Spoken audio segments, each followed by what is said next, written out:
의장님, 예, 전군 경계태세 2급 발령과 관련돼서 작전적인 측면을 좀 여쭤보고 싶어요. 의장님께서 2월 6일 날 국조청문회에서 계엄 당시 지휘권의 이완과 환원에 대한 질의에 대해서 답변하신 게 있습니다. 수방사, 특전사가 계엄사 통제하에 진행되는 상태를 정확히 파악하지 못해 부대에 대한 통제권이 애매한 상태가 돼 있었다라고 말씀하셨습니다. 환원 기억하십니까? 받을 때 말씀이십니까? 예? 환원 받을 때 말씀이십니까? 아니요. 이 양에 대해서 말씀하신 적이 있고 또한 법령적인 부분이 상당히 어렵고 애매한 부분이 있어 살펴봐야 될 문제다 아닌가 생각한다라는 말씀을 하셨습니다. 예, 기억하십니까? 예, 이게 사실은 제가 생각하기에도 국가 비상 사태에서 지휘권의 어떤 이양과 환원 절차가 명확하지 않고 법령으로도 규정되지 않는다면 지휘권의 혼란을 가져올 수밖에 없죠. 그러다 보니까 심각한 문제가 될 수밖에 없다고 저는 판단합니다. 동의하십니까? 예, 그럴 수 있습니다. 예. 의장께서는 12월 3일 계엄 당일날 22시 40분에 정군 경계태세 2급을 발령하셨습니다. 말씀하셨고요. 최고 지휘관으로서 그 판단에 대한 거는 적절했는지는 논외로 하고요. 어찌됐든 일단 발령이 되었지 않습니까? 그러면 군은 이에 대한 상응하는 작전적 조치들이 있잖아요. 예, 그죠? 그렇습니다. 예, 맞죠. 그러면 제가 보기에 이제 각군본부에다 자료 요구를 한번 해본 적이 있습니다. 그래서 전군 경계태세 관련 단편명령 수신 시간을 요청을 했고 확인한 결과 문서 수신은 주로 팩스로 이루어졌고 수신 시간은 23시 35분. 정확히는 이제 1시간 정도 지난 상황이고요. 세부적으로 들어가면 이제 공군이 예하부대에 전파한 시간은 12월 4일 03시. 그래서 5시간 정도 있다가 갔고 해군은 01시 50분입니다. 이게 다른 명령도 아니고 전군 경계태세 2급 명령이란 말이죠. 물론 뭐 구두로 하고 전화로 하고 했다지만 또한 이제 우리 군에는 그 자동 동보통신 등 다른 수단들이 있지 않습니까? 이런 것들이 강구돼야 했는데 그렇지 못한 것 같아요. 이 부분에 대해서 어떻게 생각하십니까? 사실 구두 지시가 돼가지고 나가는 그 유선망이나 시파이로 나가고 또 정확하게 다시 나가기 위해서 팩스로 나가는 아마 지금 팩스로 나간 상황들을 보고를 받은 상황. 예. 알겠습니다. 그러면 이게 지금 보면요. 정보사의 상황 일지를 보더라도 대응반을 소집했고 23시 52분에는 피하 식별띠 불출을 준비했고요.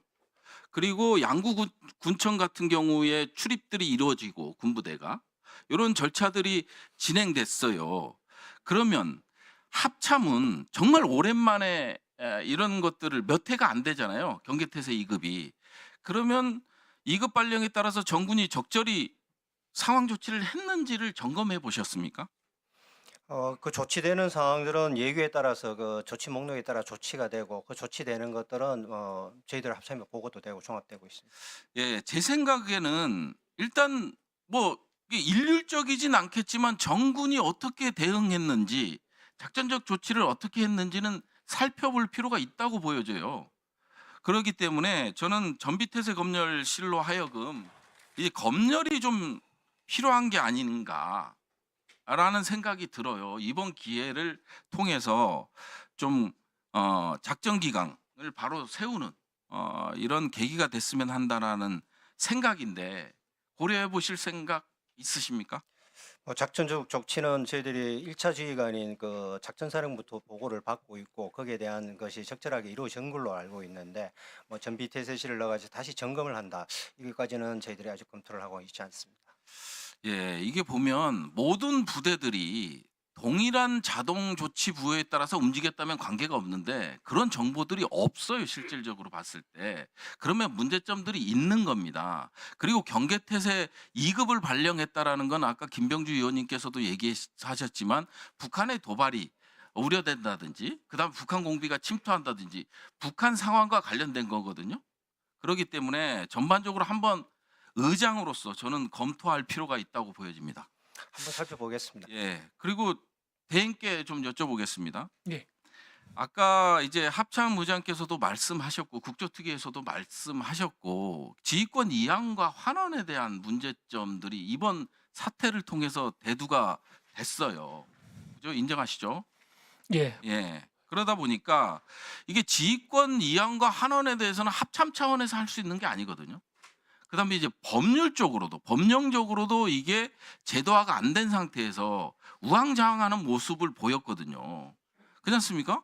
지금 계엄금 지정은 없었다고 그러고 그런 상황에서 이제 합참이 작전 통제하는 지휘권을 갖고 있는 일부 부대가 움직였고 그렇기 때문에 이런 것들을 법령으로 제도화를 시키면 이런 부분에 대해서 지휘 결심을 하거나 군 지휘관들이 지휘권을 행사하는데도 상당히 수월하고요. 계엄과 같은 이런 문제도 발생하지 않을 걸로 보여지거든요. 그래서 이런 부분에 대해서 좀 명확한 기준과 절차를 좀 마련해야 된다고 보는데 동의하십니까? 예. 그 관련해서 의원님께서 몇 차례 또 언급하고 또 지적을 하셨기 때문에 저희가 전체적으로 계엄 상황에서의 지휘 체계에 대해서 살펴볼 것으로 지금 계획을 하고 있습니다.